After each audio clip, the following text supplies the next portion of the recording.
आपको बताएंगे इस वक्त की सभी खबरें एक एक मिनट में, लेकिन पहले एक बड़ी खबर कानपुर से, जहां पर 1 करोड़ रुपए से ज्यादा का सोना जब्त किया गया है। 1 करोड़ रुपए से ज्यादा का है यह सोना।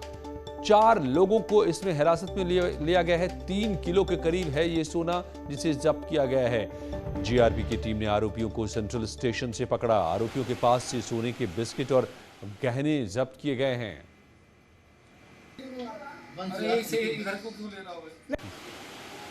जाहिर है स्मगल करके लाया जा रहा था, लेकिन पकड़े गए ये सभी रेलवे स्टेशन से, कानपुर सेंट्रल रेलवे स्टेशन पर। 3 किलो सोना।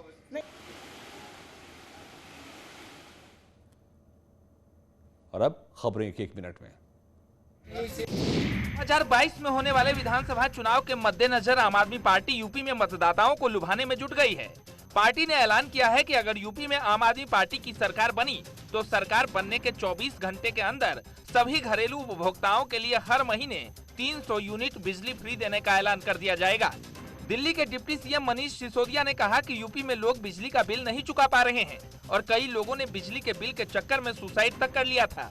उन्होंने लोगों से 2022 में आम आदमी पार्टी की सरकार बनवाने की अपील की और सरकार बनते ही सभी बकाया बिजली बिल माफ करने का भरोसा दिया।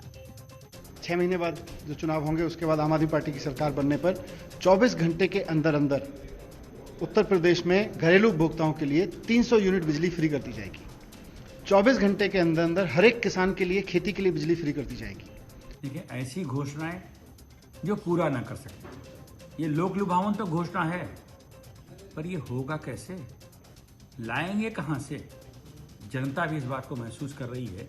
ये केवल चुनाव की दृष्टि से किए जा रहे वादे हैं, ढपोड़ संखी कपोल कल्पित परिकल्पनाएं हैं। लखनऊ में अलग अलग पार्टियों के कई नेताओं ने समाजवादी पार्टी ज्वाइन की। इस मौके पर अखिलेश यादव ने यूपी सरकार पर जमकर निशाना साधा। अखिलेश यादव ने आरोप लगाया कि बीजेपी सरकार ने 4.5 साल में प्रदेश में कोई काम नहीं किया और पंचायत चुनाव में बीजेपी ने गुंडागर्दी की। उन्होंने आरोप लगाया कि ये सरकार गरीबों का हक छीन रही है। बहुत सारे ऐसे सवाल हैं जिसका जवाब सरकार नहीं दे पा रही है।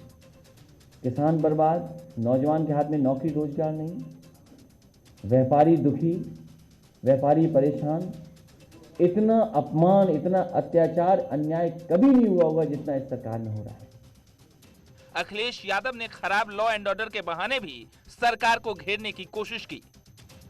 उत्तर प्रदेश में कानून का राज है और योगी आदित्यनाथ की सरकार में, भारतीय जनता पार्टी की सरकार में माफिया अपराधी कितना भी बड़ा हो, उसके ऊपर कानून का बुलडोजर जरूर चलेगा।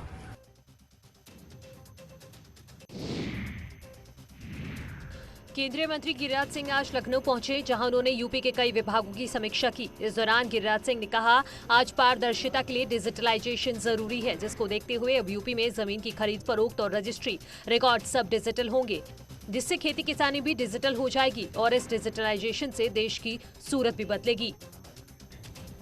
प्रधानमंत्री आवास योजना, प्रधानमंत्री ग्रामीण सड़क योजना, एक आजीविका मिशन। आजीविका मिशन के साथ साथ दीनदयाल कौशल योजना और उससे ज्यादा एक अर्बन मिशन और 2 मेरा जो यहाँ के राजस्व मंत्रालय और सिंचाई दोनों मिलकर के करते हैं।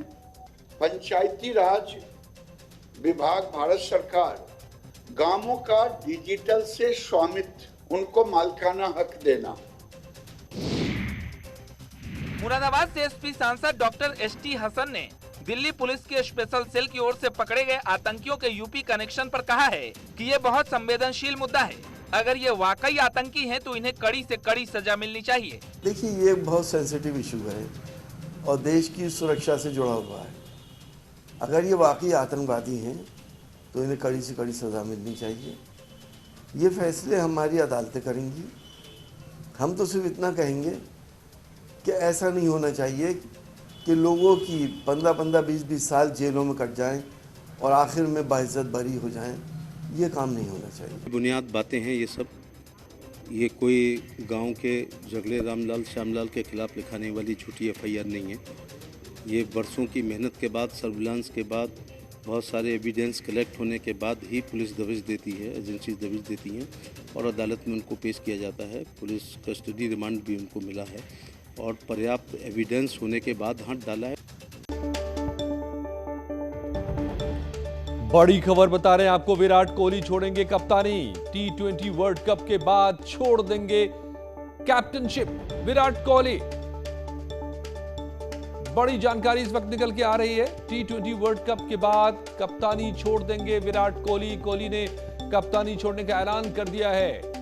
वनडे और टेस्ट टीम के कप्तान बने रहेंगे, लेकिन T20 की कप्तानी छोड़ देंगे विराट कोहली।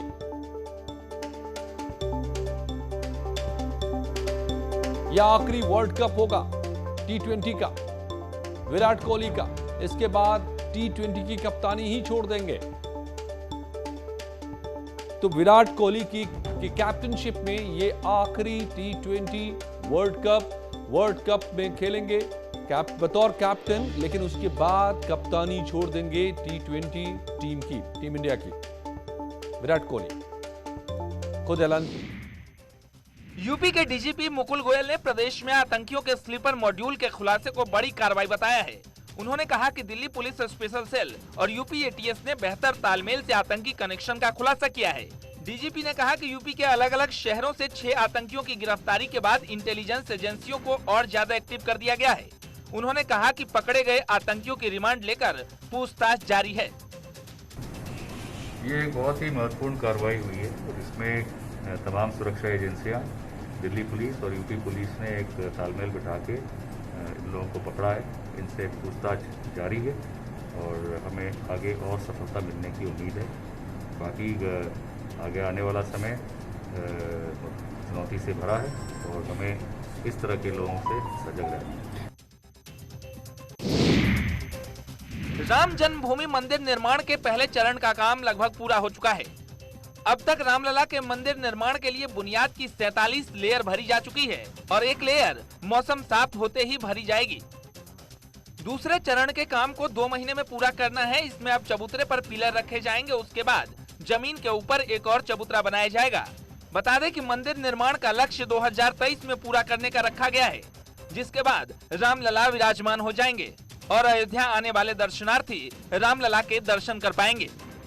ये 2.77 एकड़ का क्षेत्र है। ये 47 लेयर जो रामलला के मंदिर निर्माण के लिए बुनियाद भरी जानी थी वो भर के तैयार है और 48वीं लेयर अब 2-3 दिन में बारिश की वजह से रुकी, 2-3 दिन बाद वो भी तैयार होगी। जो आपको अपनी स्क्रीन पे एक झंडा दिख रहा होगा वो स्थल है जहां पर मुख्यमंत्री और प्रधानमंत्री ने 5 अगस्त 2020 को रामलला के मंदिर निर्माण के लिए बुनियाद रखने के लिए शिला पूजन किया था, ये भूमि पूजन किया था। दिल्ली में सेंट्रल विस्टा प्रोजेक्ट के तहत तैयार रक्षा मंत्रालय के नए ऑफिस कॉम्प्लेक्स का पीएम मोदी ने आज उद्घाटन किया। इस मौके पर रक्षा मंत्री राजनाथ सिंह, तीनों सेनाओं के प्रमुख भी मौजूद रहे। वहीं इस मौके पर पीएम मोदी ने अपने संबोधन में कहा कि डिफेंस कॉम्प्लेक्स इमारत इको फ्रेंडली है। नया डिफेंस कॉम्प्लेक्स ज्यादा सुविधाजनक है। साथ ही पीएम मोदी ने डिफेंस के साथियों को भी बधाई दी। ये नया डिफेंस ऑफिस कॉम्प्लेक्स हमारी सेनाओं के कामकाज को अधिक सुविधाजनक, अधिक प्रभावी बनाने के प्रयासों को और सशक्त करने वाला है। इन नई सुविधाओं के लिए डिफेंस से जुड़े सभी साथियों को मैं बहुत बहुत बधाई देता हूं। नैनीताल हाईकोर्ट ने कुछ प्रतिबंधों के साथ चारधाम यात्रा पर लगी रोक हटा दी है। आपको बता दें कि कोरोना के चलते चारधाम यात्रा पर 28 जून को हाईकोर्ट ने रोक लगा दी थी। चारधाम यात्रा को कोर्ट द्वारा हरी झंडी दे दिए जाने के बाद मुख्यमंत्री ने खुशी जाहिर की है। सीएम धामी ने कहा कि हमारी सरकार यात्रा शुरू कराने को लेकर लगातार प्रयासरत रही है। उन्होंने कहा कि कोविड के पूरे प्रोटोकॉल को ध्यान में रखते हुए यात्रा शुरू कराई जा रही है। अपना एक प्रस्ताव दिया और माननीय न्यायालय ने आज उस पर अपनी सहमति दी है। हम जो है हमारा हर हाल में यात्रा चलेगी और यात्रा पूरे कोरोना को ध्यान में रखते हुए जान माल की भी सुरक्षा रहे, और यहाँ पर दर्शन भी हों, चारधाम यात्रा भी चले, जिससे कि वो हमारे बहुत सारे लोग, हजारों लाखों की संख्या में लोगों का रोजगार से जुड़ी हुई यात्रा है, यात्रा चल रही है। मैं सभी को शुभकामनाएं देता हूँ। वहीं कांग्रेस का कहना है कि कांग्रेस के दबाव के बाद सरकार एक्टिव हुई है। ये अनुमति पहले भी मिल सकती थी। वहीं तीर्थ पुरोहितों ने कोर्ट के फैसले का स्वागत किया है। कांग्रेस पार्टी ने दबाव बनाया, उस दबाव के चलते सरकार घुटने पर मजबूर हुई, सरकार के घुटने टिकने पर मजबूर हुए और अंततोगत्वा आज खुशी की बात है कि चारधाम यात्रा प्रारंभ करने के लिए माननीय न्यायालय ने सशर्त अनुमति दी है। ये सशर्त अनुमति पहले भी दी जा सकती थी, लेकिन सरकार बातों को मानने को ही तैयार नहीं थी।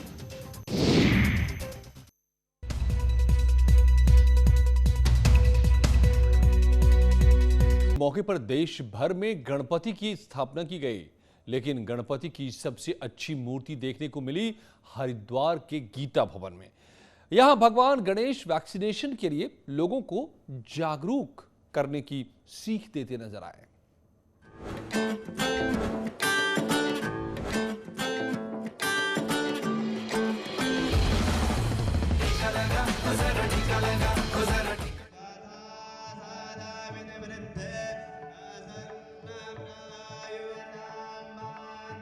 कोरोना की तीसरी लहर की आशंकाओं के बीच गणेश चतुर्थी का त्योहार पूरे देश में हर्षोल्लास के साथ मनाया जा रहा है।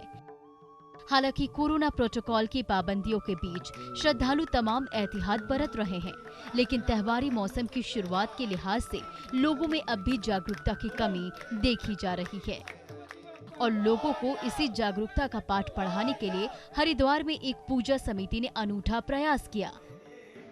समिति के सदस्यों ने लोगों को जागरूक करने के लिए गीता भवन में वैक्सीनेशन थीम पर गणपति की स्थापना की और भगवान गणेश को वैक्सीनेशन के आकार की बोतल में बिठाया। हाथों में इंजेक्शन थामे गणपति की ये प्रतिमा इतनी सुंदर और जीवंत थी कि भक्त भी भाव विभोर होते नजर आए। गणपति की स्थापना करने वाली समिति के सदस्यों का कहना है कि लोगों में श्रद्धा के साथ कोरोना वैक्सीनेशन के लिए जागरूकता आए, इसलिए इस साल गणपति पूजा की थीम वैक्सीनेशन रखी गई। हम गणपति जी के माध्यम से ये संदेश लोगों को देना चाहते हैं, जो महामारी आजकल फैली हुई है कोरोना की और जिसका तीसरी लहर का जो हल्ला मचा, जो कि बच्चों पे बहुत ही खतरनाक है। हम उसके भांति गणेश जी को हमने बाल रूप देके वैक्सीनेशन के अंदर हमने गणेश जी की स्थापना करी है, ताकि जो लोगों ने वैक्सीन नहीं लगवाई है वो प्लीज वैक्सीन से डरे नहीं और वैक्सीन को लगाएं। गणपति पूजा समिति के सदस्यों के मुताबिक मूर्ति को बाल रूप देने का उद्देश्य तीसरी लहर के प्रति लोगों को जागरूक करना है। जैसा कि कहा जा रहा है कि तीसरी लहर बच्चों के लिए काफी खतरनाक है, लिहाजा इसी खतरे को भांपते हुए भगवान गणेश का बाल रूप दिखाया गया। इस वर्ष भी गणेश जी जो हैं एक संदेश लेकर के आए हैं कि उनके हाथ में एक तो इंजेक्शन है और दूसरे हाथ में वैक्सीन है और ये संदेश दे रहे हैं कि सभी जो है वैक्सीनेट हो जाएं, सबको वैक्सीन लगे और इस महामारी से सभी मुक्ति पाएं। जाहिर तौर पर हरिद्वार की इस पूजा समिति का प्रयास काफी प्रेरणादायक है। उम्मीद है लोग वैक्सीनेशन थीम पर बने बाल गणेश की प्रतिमा में छिपे संदेशों को समझेंगे और कोरोना की तीसरी लहर के खतरे को कम किया जा सकेगा। Bureau report, news 18 network.